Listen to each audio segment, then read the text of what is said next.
আসসালামু আলাইকুম। জুলাই সনদ এটা মূলত জনগণের যে ক্ষমতা সেটা তাদের হাতে ফিরিয়ে দেওয়ার একটা প্রক্রিয়া। তো এই সনদটা আসলে বাস্তবায়ন করার দায়িত্ব এখন কিন্তু পুরো বিএনপির। কি কারণে? কেননা জুলাই সনদের মধ্যে যে কথাগুলো আছে সেইটা যদি আমরা সংবিধান সংশোধনের মাধ্যমে প্রতিষ্ঠিত করতে চাই, তাহলে সংবিধানের কিন্তু একটা সুন্দর নিয়ম আছে যে 2/3 বেশি ভোট যদি কেউ পেয়ে থাকে কোনো দল, তাহলে সে ইজিলি এটা করতে পারবে। তা তাদের কিন্তু এই ম্যান্ডেটটা আছে। তার মানে তারা শুধু চাবে যে হ্যাঁ, আমরা যে জুলাই সনদের উপর ভিত্তি করে হ্যাঁ ভোট যে জয়লাভ করলো, এইটা আমরা আসলেই জনগণের হাতে তাদের ক্ষমতাটা ফিরাই দিতে চাই। আমরা এটাতে বদ্ধপরিকর। এটা যদি তারা মনের থেকে চায় তাহলে এটা খুব ইজিলি করতে পারবে। আর যদি তারা করতে না চায় তাহলে তারা কিভাবে এটা আটকাবে সেটা বলেই দেই আমরা, তাহলে যে কেউ বুঝতে পারবে। প্রথম হচ্ছে যে যে কারো দ্বারা একটা রিট করে দিবে। অলরেডি এটা কিন্তু শুরু হয়ে গেছে। কোন একজন নাকি রিট করে দিয়েছে যে গণভোটের ফলাফল এটাকে চ্যালেঞ্জ করে স্থগিত করা যায় কিনা। এগুলো হচ্ছে সব ভাওতাবাজি ছাড়া কিছু না।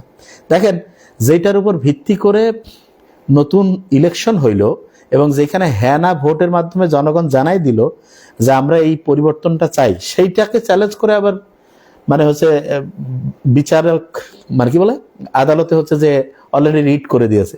তার মানে এইটা হচ্ছে খুবই হচ্ছে সন্দেহজনক।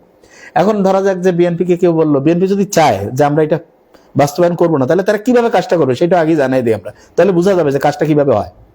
তখন এরা বলবে যে দেখেন, আমরা তো বাস্তবায়ন করতে চাই, কিন্তু এটা তো হচ্ছে ওইটাকে বলে যে বিচারকের আদালতের মধ্যে একটা ব্যাপার আছে, তাই এটা নিয়ে আমরা কিভাবে কাজ করব। সবার উপরে আদালতকে সম্মান করতে হবে। এই জন্য হচ্ছে আদালত থেকে আগে রায় আসুক, তারপর আমরা করে দিব।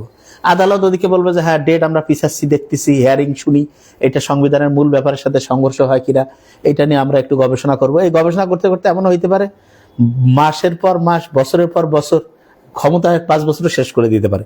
এবং তারা কি বলবে যে এটা তো হচ্ছে যে আদালতের এখতিয়ারের মধ্যে আছে, আমরা আসলে কেমন করে কি করব।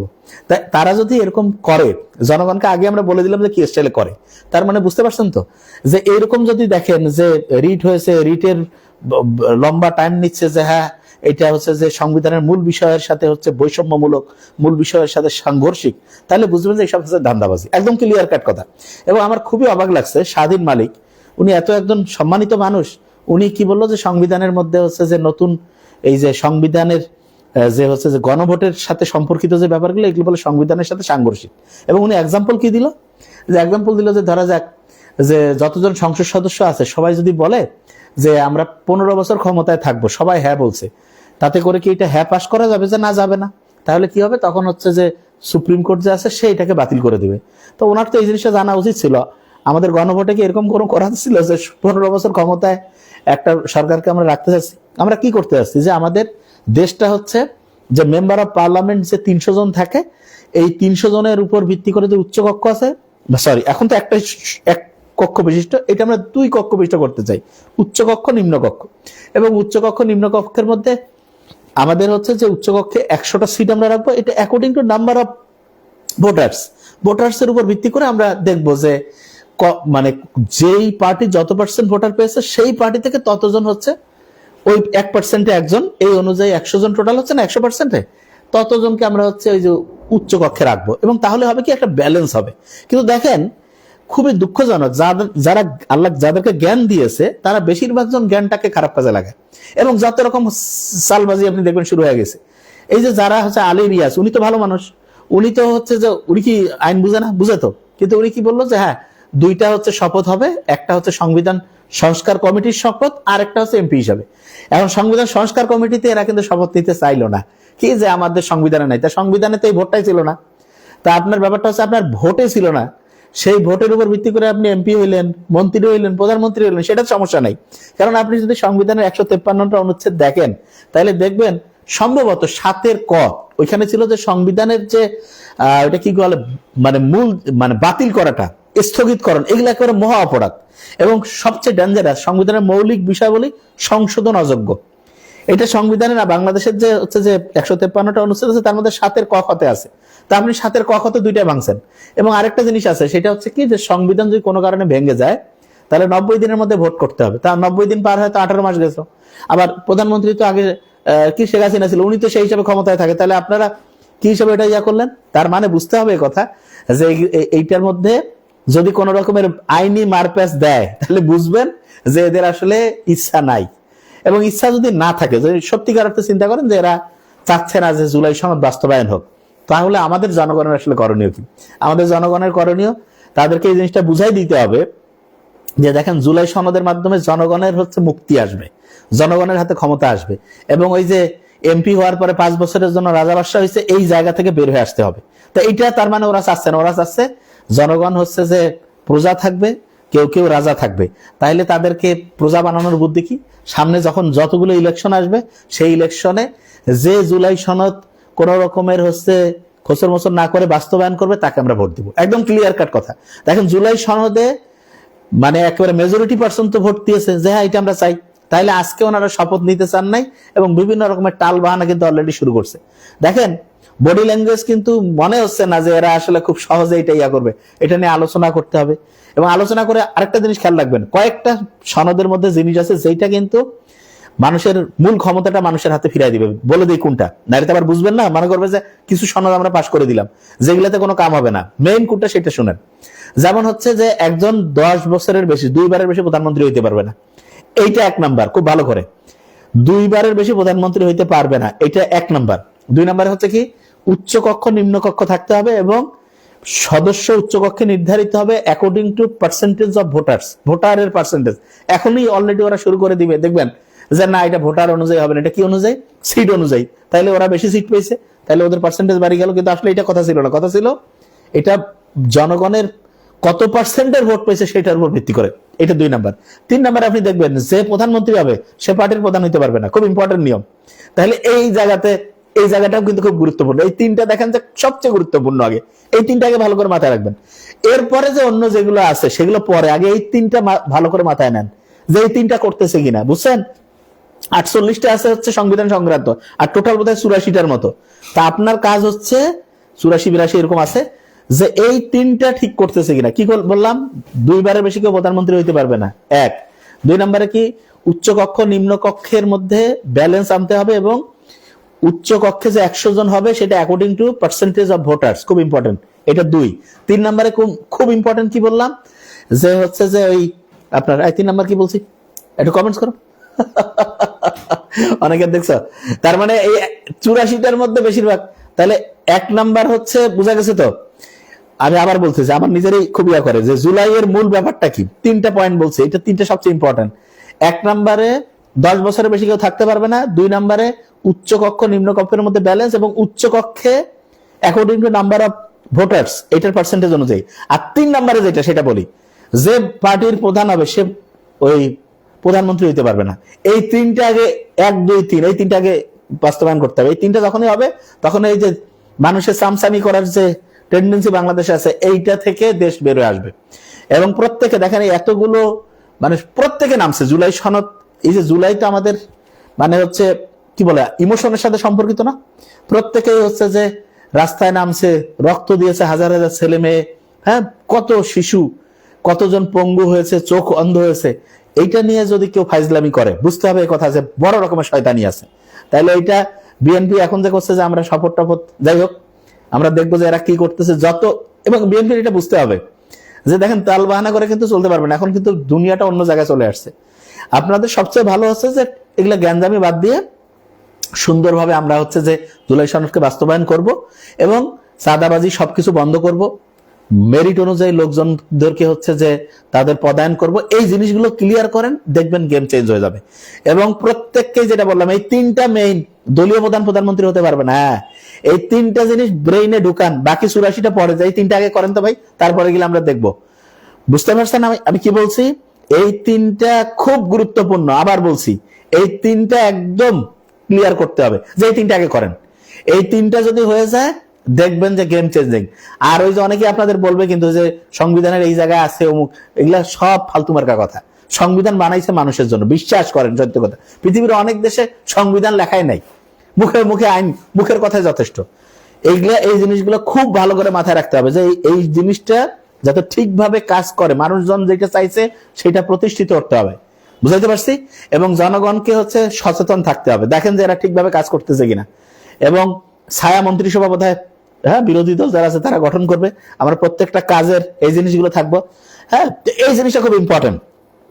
শোনেন, এইখানে একটা জিনিস দেখেন খুব ইন্টারেস্টিং। একজন যদি মানে মাথা যদি তার সচল থাকে, মানে পাগল না, তাহলে তো আর ভোটও নাই, কিছু নাই। প্রত্যেকের পার্ট টাইম রাজনীতিবিদ দিতে হবে, ফুল টাইম না, পার্ট টাইম, দৈনিক 10 মিনিট হলেও দিতে হবে। কি কারণে? তাহলে চুরি বাটপারিটা বন্ধ হবে। এই যে লোক এসে কবে না যে না আপনারা কেন রাজনীতি নিয়ে করতেছে, এরা হচ্ছে 1 নম্বর মিষ্টি শয়তান, এগুলা ডিলিট করতে হবে। আপনার তো কাজ, আপনি কথা কন না কেন? যে চুরি বাটপারি হলে আপনি চুপ করে থাকেন কেন? তার মানে মজা লাগে। এই মজা জিনিসটা বন্ধ করতে হবে, বুঝতে পারছেন আমার কথা? আমরা যেটা সত্যি সেটা বলবো, যখনই আপনার কেউ এসে বলবে, এবং এইটা ছোট বাচ্চা থেকে শুরু করে সবাইকে এটা শিখাইতে হবে। রাষ্ট্রের যারা হচ্ছে যে এই যে এমপি হয়েছে, মন্ত্রী হয়েছে, এরা আমাদের দেশের জনগণের টাকায় চলে, এই জিনিসটা ভালো করে মাথায় নিতে হবে। এটা এমন না যে বাপের সম্পত্তির টাকা থেকে তারা চলতেছে, হ্যাঁ, বংশগত টাকা, জনগণের টাকায় সবকিছু চলে এদের। তা খুব ভালো কথা, তার মানে এরা হচ্ছে সেবা করতে আসছে, তাহলে মানসিকতা যাতে এরকম থাকে, মালিক না সেবক। তা ঠিকভাবে এরা কাজ করবে কিনা এই জিনিসটা আমরা ইনশাল্লাহ দেখবো। আর প্রত্যেকে আমরা যেটা বলছি যে দেখেন, আপনি কি এমন বাংলাদেশ চান? আমার হাতে একটা সুন্দর কাগজ এনে দিয়েছে আমার রেডন ভাই। সরকারি দল ইচ্ছা মতো সবকিছু করতে পারবে না, এই জুলাই সনদের মূল কথাগুলো একটু শুনেন। হ্যাঁ, সংবিধানের মানে ইচ্ছা মতো সরকারি দল তার ইচ্ছা মতো খালি চেঞ্জ করতে পারবে না, এটা 1 নাম্বার। তারপরে কি আছে, সংবিধানের যে গুরুত্বপূর্ণ যখন পরিবর্তন আনবে, তখন হচ্ছে দেখা যাবে গণভোটের বিধান করতে হবে, দেখেন 2 নাম্বার। এরপরে দেখেন বিরোধী দল থেকে ডেপুটি স্পিকার দিতে হবে, এবং গুরুত্বপূর্ণ যে সংসদীয় কমিটি সেখানে সভাপতি হবে হচ্ছে এই যে বিরোধী দল থেকে। আচ্ছা, যত মেয়াদেই হোক কেউ সর্বোচ্চ 10 বছরের বেশি প্রধানমন্ত্রী থাকতে পারবে না, সর্বোচ্চ 10 বছর, খুব ইম্পর্টেন্ট। এরপরে যদি আপনি খেয়াল করে দেখেন, ক্ষমতার ভারসাম্য প্রতিষ্ঠার জন্য একটা উচ্চ কক্ষ গঠিত থাকতে হবে, ওই যে যেটা বললাম according to number of percentage of voters, এটার উপর ভিত্তি করে হবে। বিচার ব্যবস্থা স্বাধীনভাবে কাজ করবে, ওকে ফাইন। মৌলিক অধিকারের সংখ্যা, যেমন ইন্টারনেট, খাদ্য, বস্ত্র, বাসস্থান, শিক্ষা, চিকিৎসার সাথে ইন্টারনেট আর বিদ্যুৎ, এগুলো মৌলিক অধিকারের মধ্যে হচ্ছে আসবে। এগুলো কোনো সময় বন্ধ করা যাবে না। যেমন কারো অক্সিজেন বন্ধ করে দিতে পারি না আমরা, পানি বন্ধ করে দিতে পারি না, যদিও আওয়ামী লীগের আমলে বোধহয় বিএনপিরা ওদের পানিও বন্ধ করে দিয়েছিল। আচ্ছা, যাই হোক, তাই এইগুলা একদম মানে মৌলিক অধিকারের মধ্যে চলে আসবে। তারপর হচ্ছে যে মার্ডার কেসের আসামি দেখা গেল রাষ্ট্রপতি সাইন করে দিছে, যা বাঁচি গেল, এটা হবে না। দণ্ডপ্রাপ্ত অপরাধীকে রাষ্ট্রপতি ইচ্ছে মতো ক্ষমা করতে পারবেন, এটা বাতিল হবে। রাষ্ট্রপতি এবং প্রধানমন্ত্রীর মধ্যে একটা ব্যালেন্স থাকবে, বুঝতে পারছেন আমার কথা? এবং তত্ত্বাবধায়ক যে সরকার আছে তাদের কন্ট্রোলে কিন্তু হচ্ছে পরের নির্বাচনগুলো হবে। তাই এটা প্রত্যেকে এরকম বাংলাদেশ চায়, তাহলে এই বাংলাদেশ তো আমরা চাই। তো তাইলে এই বাংলাদেশ যারা চায় না, তাদের উদ্দেশ্যটা কি? ক্ষমতাকে কন্ট্রোল করে চুরি বাটপারি করা, টাকা বিদেশে পাচার করা, সিন্ডিকেট করা, চাঁদাবাজি করা। এটা তো সহজ কথা। আর যদি কারো মনের মধ্যে থাকে যে দেশের সেবা করবো, দেশের মানুষের হাতে ক্ষমতা তুলে দিব, আমরা হচ্ছে সেবক, তাহলে জুলাই সনদ যত দ্রুত সম্ভব এটা বাস্তবায়ন করবে। বুঝাইতে পারছি আমার কথা? তাহলে এই জিনিসটা সবচেয়ে গুরুত্বপূর্ণ। এবং আমার মনে হয় যদি বর্তমান সরকার যারা, এরা যদি একটু বিবেকবান হয় এবং নিজেদের কথা 5 দিন না যাইতে চেঞ্জ হচ্ছে আল্লাহ জানে, এটা আমাদের রেগুলার রিমাইন্ড করাই দিতে হবে, বুঝতে পারছেন? এবং ভোটিং সিস্টেমে আমি বারবার বলছি, সব অন ক্যামেরা করতে হবে, লাইভ, সব লাইভ হবে, বুঝতে পারছেন? এইটা যদি হয়, দেখেন দেশ ইনশাআল্লাহ সামনে চেঞ্জ হয়ে যাবে, চুরি বাটপারি করে চলতে পারবে না। এবং আমি তো বারবার বলছি, যেটা সত্য সেটা আমরা বলবো। সত্য কখনো বিএনপির পক্ষে যাইতে পারে, কখনো জামাতের পক্ষে যাইতে পারে, কখনো আওয়ামী লীগের পক্ষে, কখনো ভারতের পক্ষে, কখনো আমেরিকার পক্ষে, আবার দেখা যাচ্ছে কখনো কারো পক্ষে যাবে না। যেটা সত্যিটা আমাদের বলতে হবে, এবং দল কানা হওয়া যাবে না। এই যে যারা বিএনপিতে ভোট দিচ্ছেন ওদেরকে বাধ্য করেন যে আমরা ভোট দিচ্ছি, গণভোটে বাস্তবায়ন করেন। আপনার মনে হচ্ছে যে আপনার বোধহয় সুবিধা হবে, আপনিও প্রজা হয়ে থাকবেন, মালিক হইতে পারবেন না। যারা জামাতে তারা তো বেশিরভাগই ভোটে মনে হয় দিয়েছে। অন্য পার্টিরও যারা ভোট দিয়েছেন প্রত্যেকেই ক্লিয়ার করেন এটা, বুঝতে পারছেন? হ্যাঁ, খুব মজাই হবে না বাংলাদেশটা আসলে আমরা যেরকম চাই ইনশাআল্লাহ এরকম চলবে। এবং নতুন যে মন্ত্রী পরিষদ গঠন হয়েছে সেটা নিয়ে আমরা সামনে কথা বলবো, এনাদের কাজকর্ম দেখবো, এবং প্রত্যেককে রাজনীতিক ভাবে সচেতন হইতে হবে। রাজনীতির মাধ্যমে সবচেয়ে বেশি পরিমাণ চুরি বাটপারি হয়, সবচেয়ে বেশি পরিমাণ টাকা পাচার হয়। এই জায়গাগুলো থেকে আমাদের বেড়ে আসতে হবে। এবং এই ভোটের আগেই শুধু সতর্ক হইলে না, আমরা আমাদের এই পেজ থেকে শুরু করে আমাদের 2-3টা পেজের মাধ্যমে ইনশাআল্লাহ চেষ্টা করব জনগণের অধিকার যাতে প্রতিষ্ঠিত হয়, এই জন্য প্রয়োজনীয় সময় কথা বলা, বুঝাইতে পারছে? তাহলে এই জিনিসটা খুব গুরুত্বপূর্ণ। এবং জামাতে ইসলাম থেকে শুরু করে বিরোধী পক্ষে যারা আছে তাদেরকে বলবো, দেখেন এই যে এগুলা হচ্ছে ফালতু মার্কা কথা, যে এই যে হোমোসেক্সুয়ালিটি নিয়ে কি জুলাই সনদ, এইসব ফালতু কথাগুলো বাদ দেন তো মাথা থেকে। মেইন জিনিস হচ্ছে এগুলো, এগুলা কি এই যে মেইন যে বাংলাদেশ ওইখানে আছে এগুলো হচ্ছে, এগুলো মাথা থেকে ডিলিট করেন। যে জিনিস দরকার আপনারা বুঝেন না, এগুলো হচ্ছে মানে বাটপাড়ির কথাবার্তা। আগে আপনার যেটা মেইন সেইটা দেখেন, মেইন যে পয়েন্ট গুলো সেগুলো ধরেন আগে, এগুলো আগে পাস করুক। ওগুলো ওই হোমোসেক্সুয়ালিটি ওগুলো নিয়ে কি আমরা কথা বলতেছি যেগুলো পাস করো মুক্ত, মেইন ফোকাস করেন যেটা আমরা চাই, এটা আমাদের লাগবে। বুঝাইতে পারছি আমার কথা? সেটা জিনিস ওইখানে আছে, কোন জায়গায় লেখা আছে দেখান দেখি।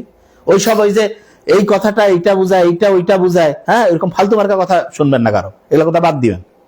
বুঝতে পারছেন আমার কথা আমি কি বলছি? জুলাই সনদকে বাস্তবায়ন করতে হবে, আর বাস্তবায়ন না করলে আবার নতুন জুলাই হলে তো এবার একজন তো পালাইছে, এবার তো অবস্থা আরো খারাপ হবে। বুঝতে পারছেন? তা আমরা আশা করব যে বর্তমান সরকার যারা আছে তারা হচ্ছে যে মানে বুদ্ধি বিবেক জ্ঞান ঠিকভাবে কাজে লাগায়, চালাকি না করে। চালাকি করাটা খুব খারাপ, বুঝতে পারছেন? বেশিরভাগ লোক কিন্তু খুব চালাকি করে। এই চালাকি জিনিসটা বাদ দিয়া জনগণের সাথে ধোঁকাবাজি বন্ধ করে যত দ্রুত সম্ভব জুলাই সনদ বাস্তবায়ন করা, এবং এইটা যদি বাস্তবায়ন হয় ইনশাআল্লাহ জনগণের ক্ষমতা জনগণের হাতে থাকবে, কেউ মানে নিজের মন মতো মর্জি মতো সবকিছু দখল করতে পারবে না। তা আমরা আশা করি যে সামনের বাংলাদেশটা ইনশাআল্লাহ খুব সুন্দর হতে যাচ্ছে, এবং জুলাই সনদের যে অঙ্গীকার সেটা যত দ্রুত সম্ভব বাস্তবায়ন হলে দেশের মানুষজন তাদের ক্ষমতা আবার ফিরে পাবে। Thank you so much. আসসালামু আলাইকুম।